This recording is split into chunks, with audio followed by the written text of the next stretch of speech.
Alright guys, today we are going to do some Casio modding.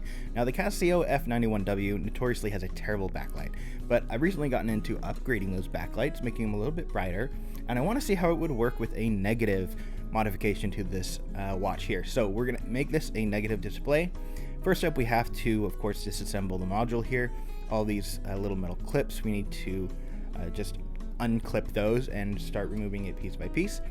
So we've got the battery there, we've got the chipboard, we also have this little zebra strip, and then there's a very small hole here that you can put your tweezers in to pull that plastic arm back. It has a little bit of a flex to it to remove the LCD screen.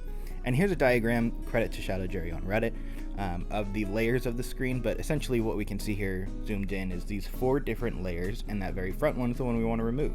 And to remove this front filter, we want to use a scalpel, and I use Goo Gone. You can also use 91% alcohol, but I actually dip my scalpel in the Goo Gone, and this is the main part that you do not want to rush. Take your time getting your scalpel underneath the screen just a little bit, and once you're under there, you're good to speed up a little bit, but still take your time, be gentle.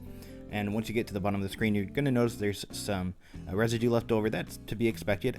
And now we're going to clean it off with a Q-tip and some of that Goo Gone. You can again use some 91% alcohol. That's the percentage I've found yields the best results, and then clean it off. We now have our polarizing filter that, as you can see, as we rotate it, changes from more of a clear to a blacked out display. So make sure you cut it in the right orientation. I've sometimes traced it with the scalpel, as you see here, but it's better to use the measurements like listed here.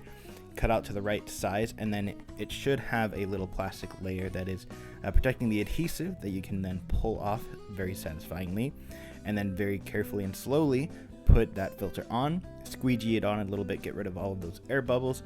And now it's time to reassemble the module and see if we broke anything along the way. So we're putting that screen in, then we put the zebra strip in. We want to match up the circuit board with that strip there. The battery should have something sticky on it to keep it in place, and then this mantle case goes right on top of that.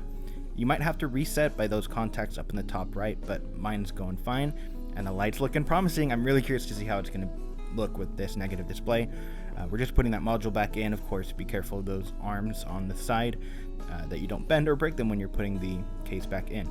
So here we go. It's actually looking really good. Okay, I'm happy with that. Way better than the original LEDs. And if you want to buy one of these, there's a link in our bio.